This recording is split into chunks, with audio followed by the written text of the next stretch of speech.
Muy buenas noches, la opinión y el debate han vuelto al canal Capital. Transmitimos en vivo y en directo. Hoy el panel de opinión del programa va a tratar sobre los oscuros negocios que se están denunciando en la sabana de Bogotá. Se han conocido en las últimas semanas denuncias de cambio de uso del suelo de algunos municipios donde algunas personas estarían intentando sacar tajada con negocios que ya están en la mira de la Procuraduría y la Fiscalía. Erika Fontalvo, buenas noches. Hola Jessy, ¿qué tal? Muy buenas noches para usted, para nuestros televidentes del canal Capital en Bogotá, en Cundinamarca y en el resto del país.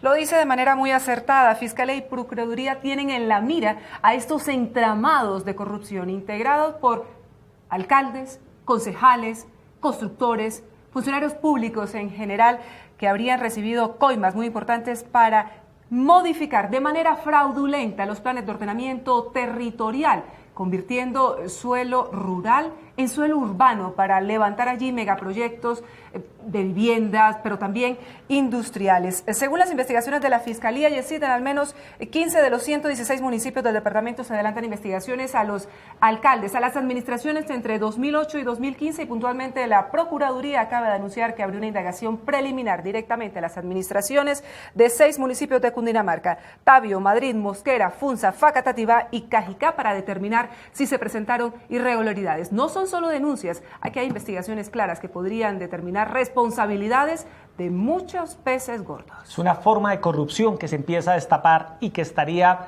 permeando a los municipios de la Sabana de Bogotá. Para eso, para analizar este tema, conocer las denuncias, hemos invitado esta noche a Opina Bogotá al senador Carlos Fernando Galán de Cambio Radical, que ha hecho las denuncias en este tema. Senador Galán, bienvenido a Opina Bogotá. Muy buenas noches, Yesid, Erika, muchas gracias por la invitación y un saludo a todos los televidentes que nos acompañan esta noche. Y también a una persona que conoce muy bien los temas ambientales, de planeación, el exministro de Vivienda Carlos Costa, que también es hoy el decano de Ingeniería de la Universidad de La Salle. Exministro Carlos Costa, bienvenido al canal Capital y Opina Bogotá.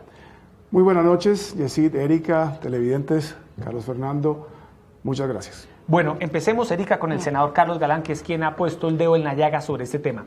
Senador Galán, ¿qué es la información que usted ha recibido? Y para que los televidentes entiendan muy bien, ¿qué es lo que se conoce hoy como el volteo de tierras? ¿Qué es lo que está pasando? Bueno, ustedes lo explicaron un poco al inicio y básicamente yo llevo un poco más de un año con denuncias que llegaron a mi oficina y que tienen que ver con incorporar predios que son rurales a zonas de expansión o zonas urbanas de los municipios. Esa decisión es una decisión administrativa y esa decisión valoriza drásticamente el valor de un predio que vale 100 millones, con esa simple decisión, sin que haya pasado absolutamente nada, es un tema de un papel, puede costar ya 1.000, 1.500 hasta 2.000 millones de pesos. Entonces eso genera un gran riesgo de corrupción porque es una valorización muy importante. Entonces lo que hemos encontrado es que en muchos municipios han incorporado esos predios con irregularidades. Predios donde ustedes ven que un predio lo incorporan, uno idéntico al lado no lo incorporan. Uno ve casos donde, y hemos encontrado casos donde hay gente que confiesa haber pagado para que le incorporaran su predio al perímetro urbano y le incumplieron. Entonces está dispuesto a denunciar y a confesar su delito. Entonces es un entramado bien complejo, tiene que ver también con las plusvalías. La plusvalía es lo que se cobra por el cambio del uso del suelo de un predio. Debe pagarse la plusvalía porque pues es un enriquecimiento que tiene el predio. Si no se paga esto, no hay recursos para que la entidad territorial pueda invertir en vías, en espacio público, en redes, en saneamiento básico, etc. Entonces, a mí me preocupa mucho porque hemos encontrado en muchos municipios esta dinámica donde participan, como ustedes lo dijeron, al parecer, alcaldes, funcionarios, concejales, constructores, dueños de la tierra. Es una dinámica compleja de corrupción grande, grave, y que lo más impactante es que tiene un desarrollo, digamos, o un impacto directo en la calidad de vida de la gente.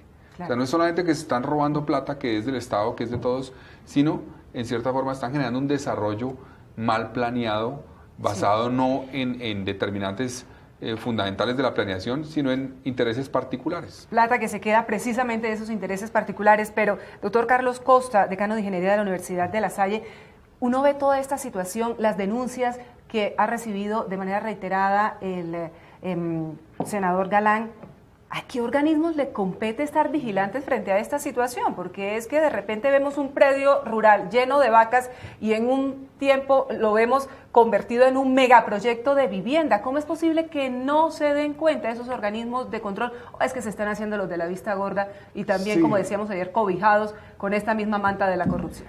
Pues Erika, parte del problema es la autonomía municipal y la descentralización, que hace que esas entidades, que los municipios sean autónomos. Entonces eso los deja solamente en manos de la Contraloría y de la Fiscalía, de los entes de control, y no tienen como otros entes de supervisión dentro del mismo Estado que esté verificando esas cosas. Si acaso la única entidad que participa en el proceso de veeduría y verificaciones son las corporaciones autónomas regionales.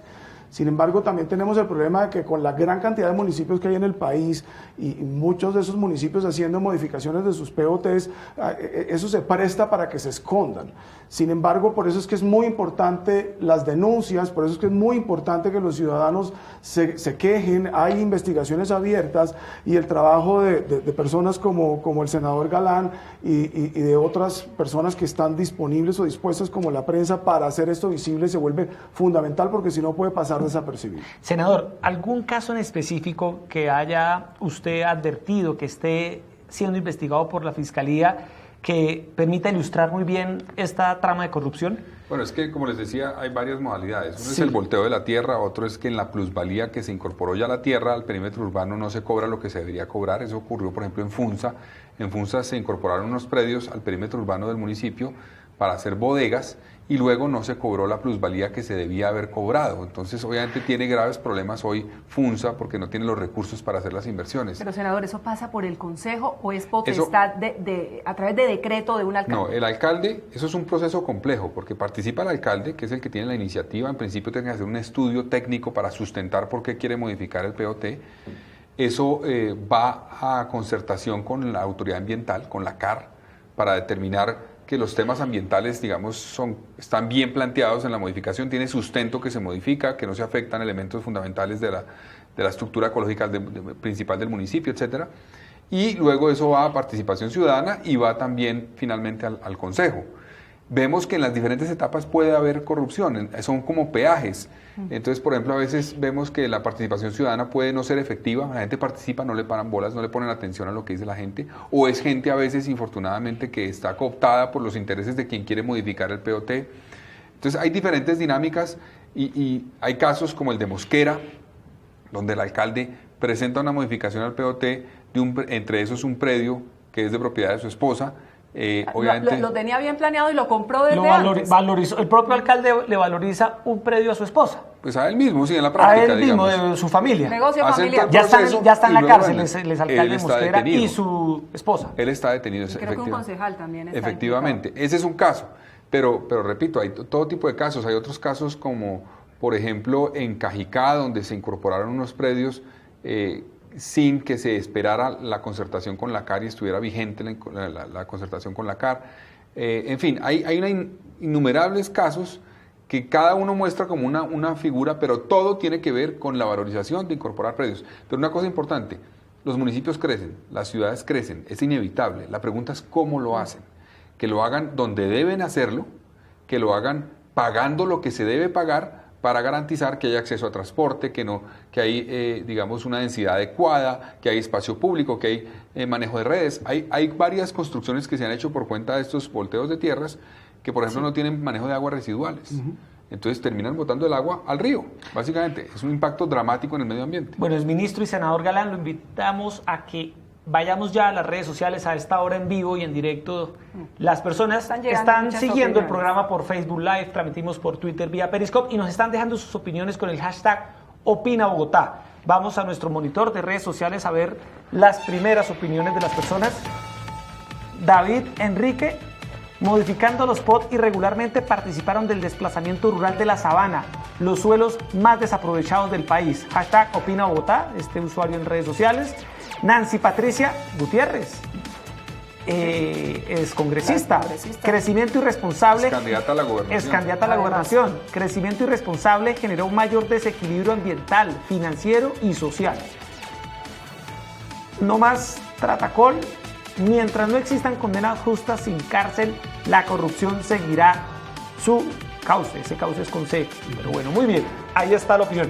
El ministro Carlos Costa, mucha gente se ha preguntado en este caso qué hacer para evitar que esta planeación urbana en la sabana que afecta a la ciudad de Bogotá de manera directa no siga este rumbo de la corrupción, no se siga planeando, buscando tajadas y no pensando en la planeación, porque cada vivienda además que se ubica en la sabana de Bogotá es una vivienda que no solo golpea a la sabana, sino a la capital. Y ahora nos estamos dando cuenta que allí, Erika, en lo que menos se está pensando es en la planeación, sino en cómo buscar un rédito personal. ¿Qué hacer? ¿Cómo frenar eso? Es que uno siente que la normatividad existe, decano, pero que hay unos vacíos que revelan la debilidad institucional en esta materia. Sí, particularmente parte del problema es que no nos hemos podido poner de acuerdo en la región.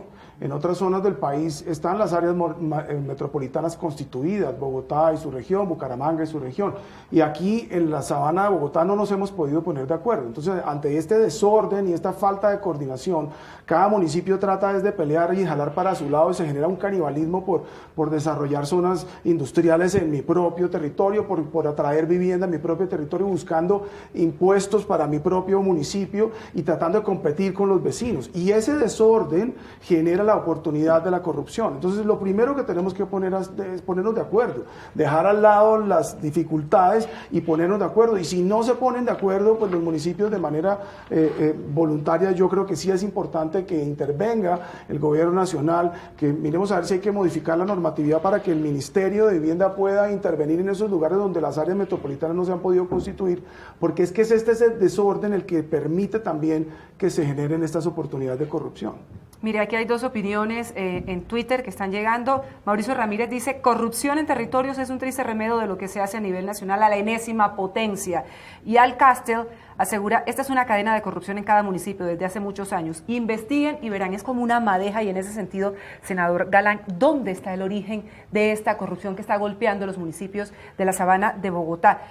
Evidentemente, todos muy cerca de la capital del país. ¿Podríamos decir que tiene un mismo origen o que es una misma red de corrupción? Usted que la ha estudiado, ¿cómo opera? Varias cosas. Primero, la sabana de Bogotá tiene una particularidad y es que estamos obviamente muy cerca a Bogotá y Bogotá genera una dinámica y una presión, digamos, urbanística y una demanda por tierra. Y Bogotá en los últimos 7 u 8 años tuvo una debilidad en generar habilitación de suelo para nuevas construcciones, entonces eso llevó a que la presión se trasladara a la sabana y por eso tenemos municipios como Funza, Mosquera, que son los que más están creciendo en Colombia hoy día, por cuenta de esa presión que se trasladó allá. Entonces eso genera una dinámica de presión hacia la sabana y por ende genera mayor valorización. Una cosa es que se modifique un uso de suelo en un municipio pequeño o al lado de una ciudad intermedia y otra cosa es que se haga a pocos centenares de metros de Bogotá. Obviamente la valorización es mucho mayor, entonces el atractivo eventualmente de hacer ese tipo de cosas es mayor. Yo he encontrado que, digamos, en los últimos 8 o 10 años hay una red, podemos decirlo así, de personas que han estado en esas modificaciones de los POTs y que han tenido actividad política en Cundinamarca, en la sabana, y pasan de una alcaldía a trabajar con un gobernador, pasan de una alcaldía a trabajar con la corporación autónoma, en fin, están presentes en todo lo que tiene que ver con esto. Entonces, eso es una red que yo no digo que todos ellos tengan, obviamente, una responsabilidad directa en un caso de corrupción, pero sí resulta llamativo que se repiten los nombres, que participan acá, allá, etcétera, y tienen todo que ver con la modificación de los suelos, porque pues en la gobernación tienen incidencia los municipios directamente los alcaldes, en la Corporación Autónoma Regional también, obviamente, porque juega un rol importante en esto. Entonces, sí se ve un modus operandi que se repite, y unas personas, unos nombres que están presentes en todos estos años en la política de Cundinamarca y que tienen por lo menos que decir cuál ha sido su rol en esto o en no evitarlo, porque es evidente lo que ha pasado, lo hemos vivido todos.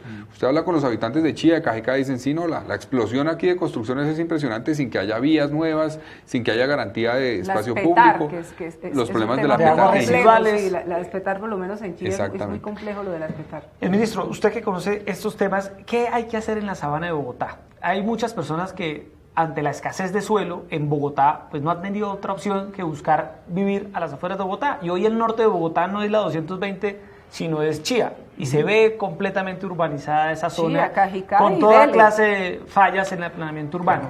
Pero ¿qué hacer en la sabana de Bogotá? Pues realmente el problema aquí es que necesitamos definir unos estándares claros de cómo debería ser el desarrollo urbano de toda la sabana.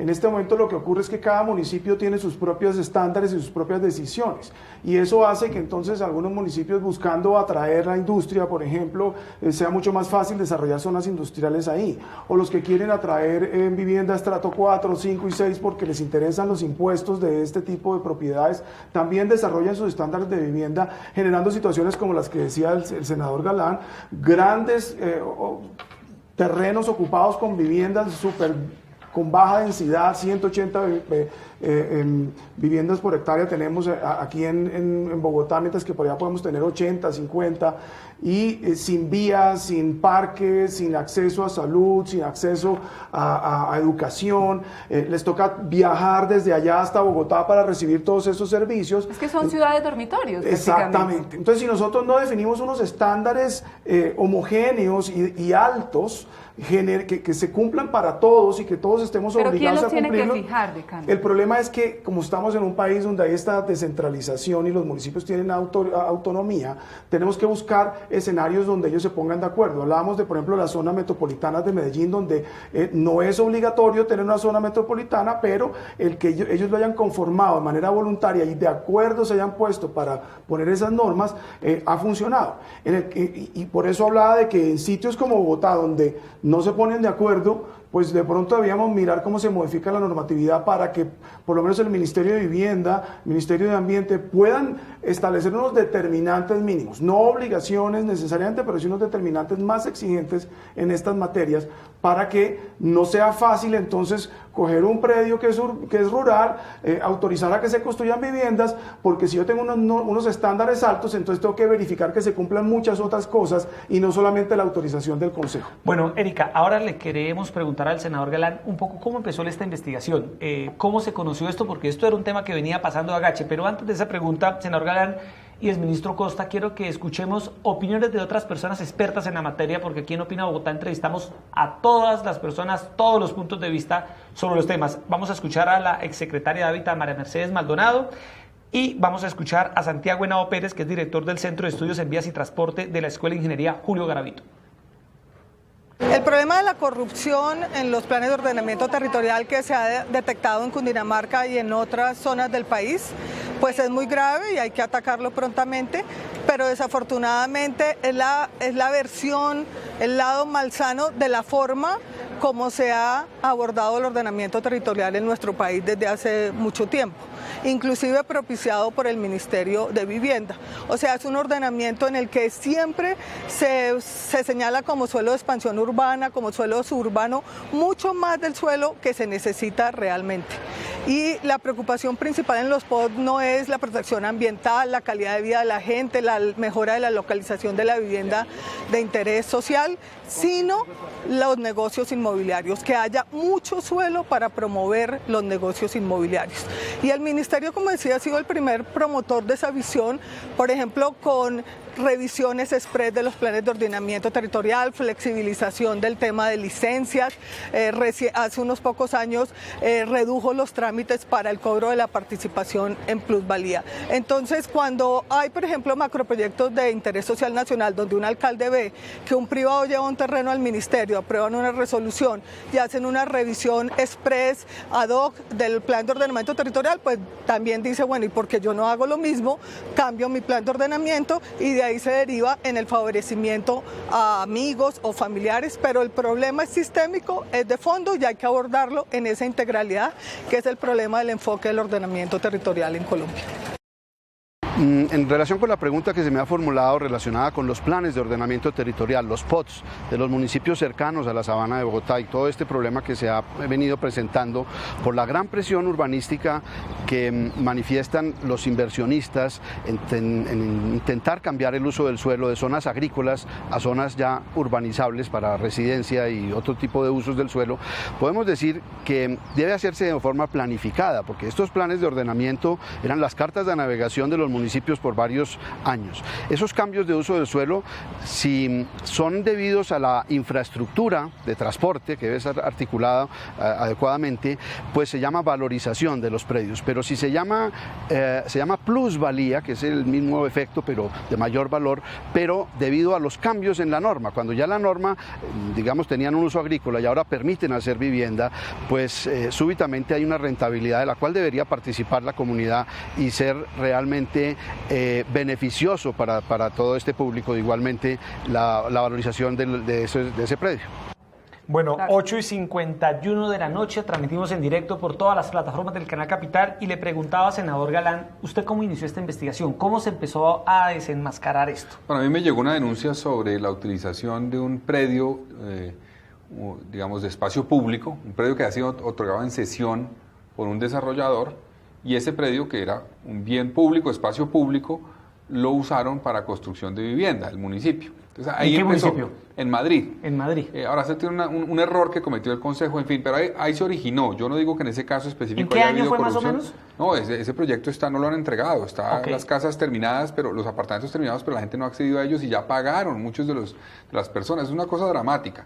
Pero llegó a raíz de eso, entonces me puse a investigar y hablé con el alcalde de Madrid. El alcalde de Madrid, ese es un problema, pero hay otro problema más grave. Hay un proyecto aquí en Madrid donde se van a construir cerca de 20.000 viviendas en los próximos 8 o 10 años. Van a duplicar el tamaño de Madrid, Cundinamarca, y no están definidas cargas para garantizar que haya los servicios públicos que se requieren, las vías, el tema de educación, de salud. Entonces, muy preocupado, el alcalde me lo manifestó. Yo dije, me voy a meter en detalle a mirar esto, y empecé a encontrar en el resto de la sabana temas muy similares. ¿Y le están llegando denuncias?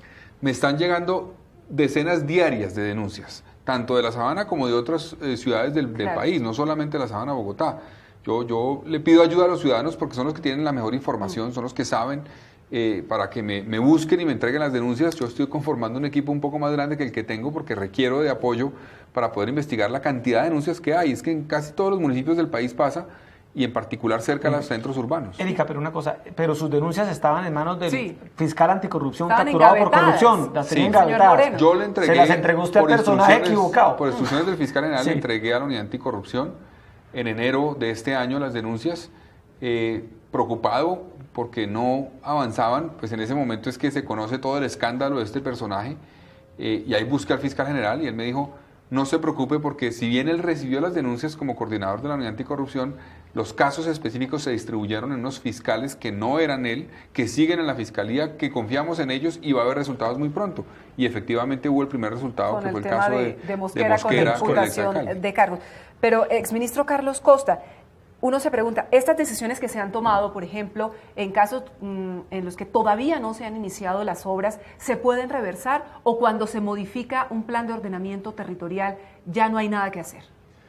Pues yo creo que quedarían las cosas muy en el aire cuando uno tiene un plan de ordenamiento territorial y cuando ya hay inversiones y cuando hay terceros involucrados y personas de buena fe que están involucrados. Ahí es donde empieza el problema. En principio, un municipio y el Consejo podría deshacer lo que hizo si hay evidencia de que no De le corrupción, conviene por ejemplo. y que no le conviene al municipio, porque es que lo más importante del POT es que se traza el futuro, el desarrollo del municipio. Y si una cosa quedó mal hecha, va a impactar a ese municipio para el resto de la vida. Entonces, el Consejo debería poder reversar eso. El problema es cuando en el camino ya hay muchas personas de buena fe, compradores, que tienen los ahorros de toda su vida ahí involucrados, que hacen mucho más complicada la solución. Bueno, Erika y panelistas de esta noche, vamos nuevamente a las redes sociales. Nos están dejando varias opiniones con el hashtag Opina Bogotá en Facebook, en Twitter, y vamos a verlas en nuestro monitor para saber qué está pensando, qué está opinando la gente sobre este tema. René Perilla, todavía falta destapar el fenómeno de Cajicá. Urbanizaron las veredas. Urbanizaron las veredas, métale el diente, senador Galán. Guillermo Ahí tiene Parra, otro caso. deben extender la investigación a Fusagasugá, Vea, una a más. donde el nivel de construcción de vivienda supera la capacidad de servicios. Bueno, Es senador Galán, complicado. Yo tengo otra, mire.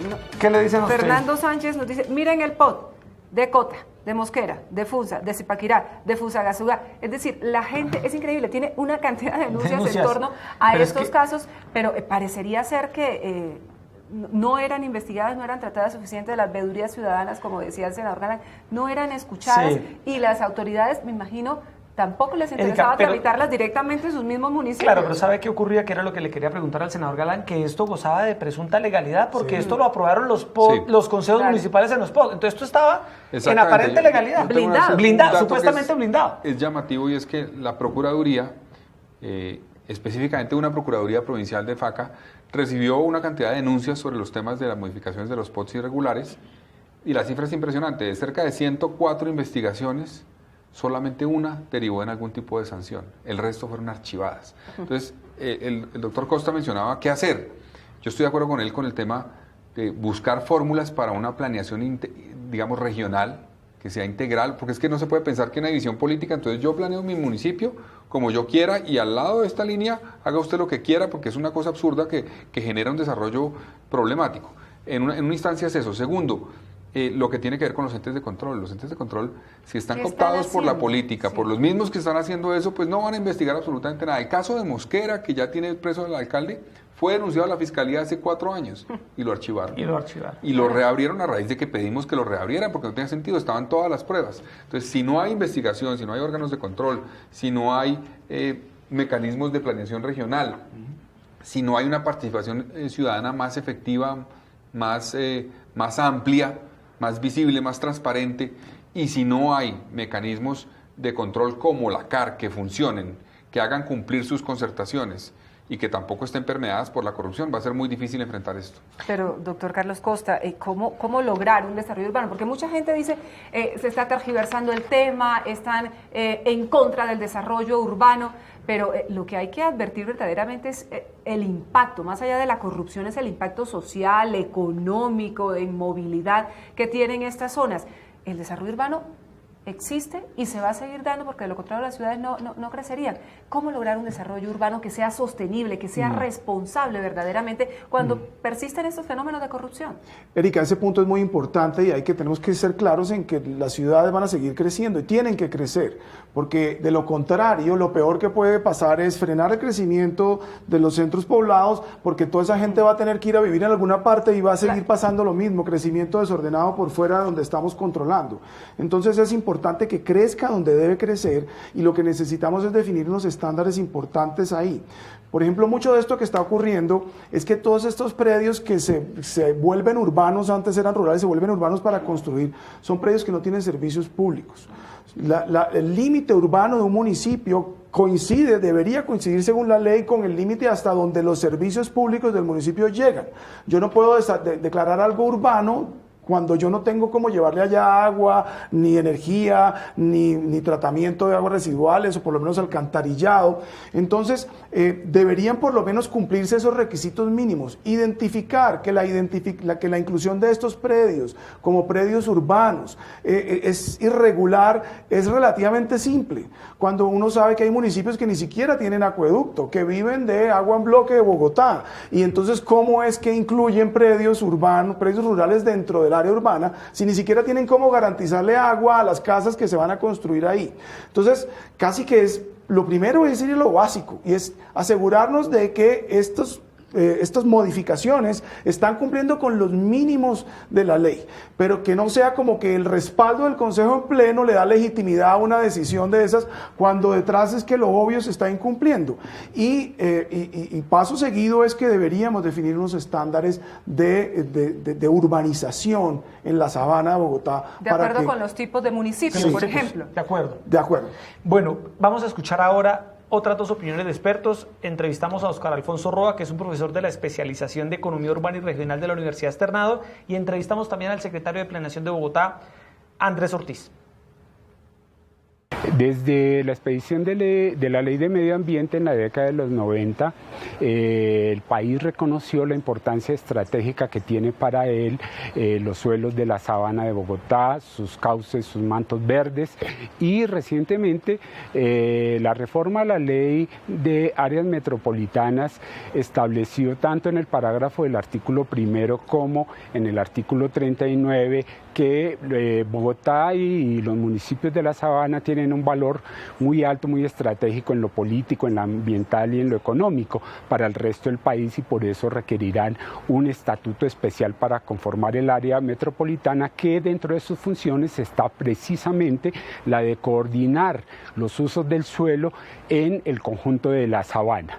La Corte Constitucional resolvió una demanda con la sentencia C-179 que en efecto dice que no ha habido omisión legislativa de parte del nivel central de gobierno, y sus iniciativas yo creo que sí la ha habido, porque la sentencia, que es de 2014, después de 3 años, no ha tenido una desarrollo eficaz. No tenemos un área metropolitana, no tenemos una autoridad que coordine la expedición, la organización de los POT, los usos del suelo. Por tanto, sí creo que por esa omisión legislativa al nivel central del gobierno le corresponde buena parte de la responsabilidad en los problemas que se están presentando con el fraude en la reglamentación de los usos del suelo en la sabana de Bogotá.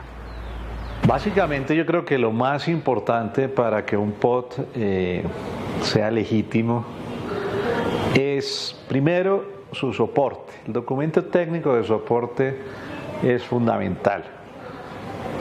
El estudio serio de los fenómenos urbanos, el estudio serio de dónde debe crecer, cómo debe crecer, con soportes técnicos de la capacidad de los servicios públicos, de la proyección de crecimiento de los mismos, con estudios serios donde existen los soportes en transporte público masivo. Un buen POT es un POT que tiene unos estudios técnicos, un documento técnico de soporte sólido, bien estudiado y por gente competente. Segundo, un POT tiene que ser de cara a la ciudadanía, muy intensivo en participación, muy intensivo en discusión. Y cuando hablo de cara a la ciudadanía son diferentes actores, son las comunidades de las distintas localidades, son las universidades en el debate público, son los grupos organizados de interés, como pueden ser los gremios de comerciantes, los gremios de colegios, todas estas instituciones. En definitiva, un buen POT se blinda es con buenos estudios técnicos, con participación amplia y suficiente y con claridad de que todos son tratados de la misma manera porque fueron analizados bajo las mismas circunstancias y que las decisiones todas se tomaron en pro de lo que sea mejor para la ciudad y sus ciudadanos. 9 de la noche, 2 minutos. Hay una opinión de un tuitero, Darío Sánchez Dimate, dice: el delito de los POT es más por el lado de las plusvalías mal liquidadas. ¿A favor de quién? Y esa reflexión que hace este tuitero que nos sigue a esta hora, senador Galán, me lleva a recordar una columna recientemente escrita por el periodista Daniel Coronel en la revista Semana, publicada en la revista Semana, que habla del gobernador de Cundinamarca, de Jorge Emilio Rey, quien estaría presuntamente vinculado a algunas actividades relacionadas con un cobro de plusvalía cuando él era alcalde del municipio de Funza. ¿Usted ha tenido conocimiento de este tipo de denuncias? Sí, esa investigación la tienen los órganos de control, lo que pasó con la plusvalía en Funza. Básicamente ahí se incorporaron unos predios al perímetro urbano del municipio. No se había cobrado la plusvalía.